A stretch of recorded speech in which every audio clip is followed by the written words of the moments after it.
26 Desember 2004, gempa bumi berkekuatan 9,3 skala Richter terjadi di lepas pantai bagian barat Sumatera dan membangkitkan tsunami yang menghantam pesisir Aceh dan Sumatera Utara.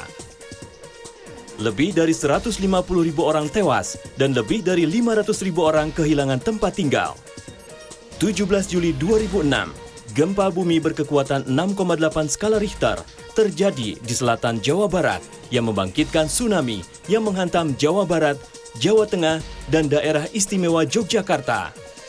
Lebih dari 350 orang meninggal dengan kerugian yang tidak sedikit. 25 Oktober 2010, gempa bumi berkekuatan 7,7 skala Richter terjadi di pesisir barat Pulau Sumatera dan juga membangkitkan tsunami yang menghantam Pulau Mentawai. Sekitar 500 orang meninggal dan lebih dari 20.000 orang kehilangan tempat tinggal.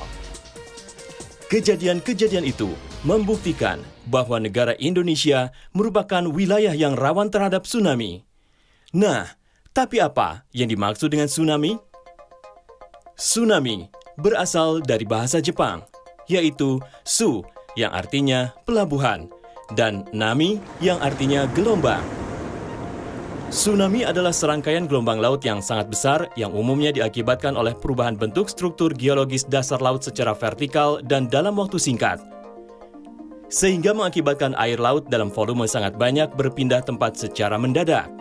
Perubahan tersebut dapat disebabkan oleh gempa bumi di zona subduksi, letusan gunung api di dasar laut, seperti letusan Gunung Krakatau tahun 1883 yang mengakibatkan korban tewas lebih dari 35.000 jiwa.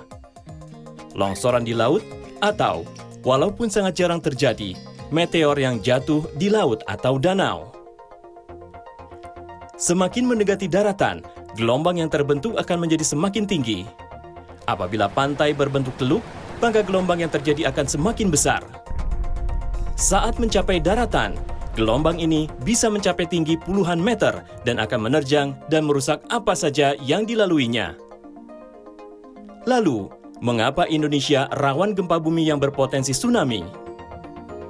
Jika kita melihat kondisi geologisnya, Indonesia terletak di antara 3 lempeng tektonik besar, yaitu Eurasia, Indo-Australia, dan Pasifik, yang masing-masing bergerak relatif saling mendekat.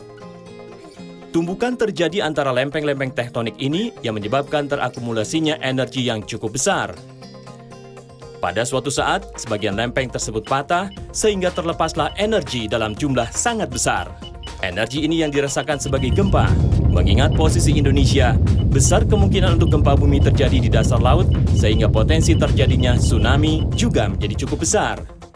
Sebuah gempa bumi tektonik dapat berakibat tsunami apabila kekuatannya sama dengan atau lebih dari 7 skala Richter dan kedalamannya kurang dari 100 km.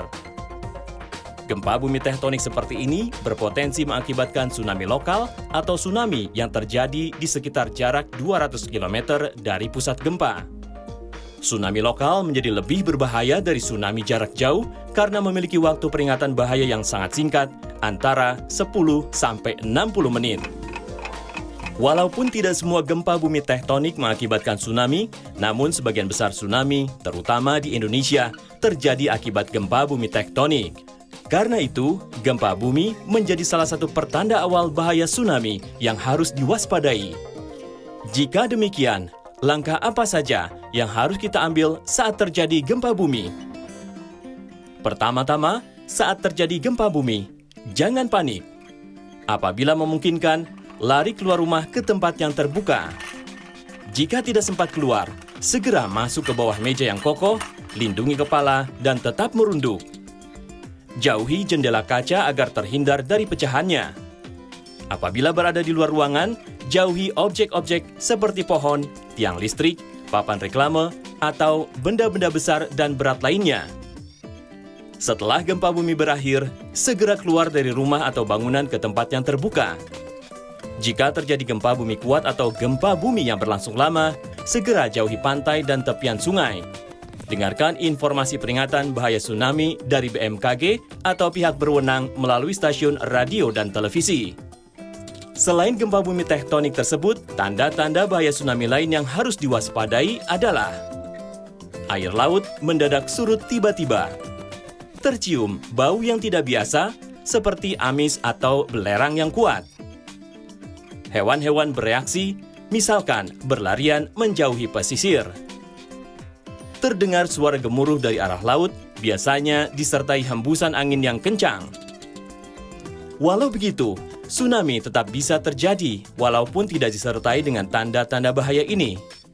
Karena itu, pemerintah menyiapkan sistem peringatan bahaya di daerah-daerah yang berpotensi mengalami tsunami berupa sirine atau tanda peringatan lainnya. Lalu, bagaimana sebaiknya kita bereaksi bila ada peringatan bahaya tsunami? Jika terdengar bunyi sirine, kentongan atau peralatan lain yang sudah disepakati, sekali lagi, jangan panik.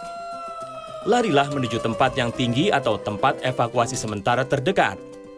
Perhatikan prosedur evakuasi dan ikuti rambu-rambu evakuasi setempat. Ada baiknya kita selalu menyiapkan perlengkapan darurat seperti air bersih, makanan kering, obat-obatan, surat-surat penting, senter, dan pakaian ganti yang siap dibawa sewaktu-waktu. Tsunami adalah gejala alam yang dapat terjadi kapan saja dan tak dapat dicegah. Namun, itu bukan berarti kita hanya harus pasrah menghadapinya. Dengan selalu siaga dan dibekali pengetahuan yang cukup mengenai karakteristik tsunami, kita dapat mengantisipasi dan mengurangi dampak kerusakan dan kerugian yang mungkin ditimbulkannya. Pemerintah berupaya melakukan kesiapsiagaan dengan mengidentifikasi wilayah yang mempunyai risiko tinggi, membangun jalur evakuasi dan tempat evakuasi sementara, memberikan peringatan dini serta melakukan sosialisasi dan gladi penanggulangan bencana. Prinsipnya adalah menjauhkan masyarakat dari bencana agar tsunami yang datang dan tidak bisa dicegah tetap mampu dihindari. Ingat, 3 langkah tanggap tsunami: tanggap gempa, tanggap peringatan, dan tanggap evakuasi. Mari kita kenali ancaman bencana di sekitar kita, kurangi resikonya agar kita dapat menjadi masyarakat yang tangguh menghadapi bencana.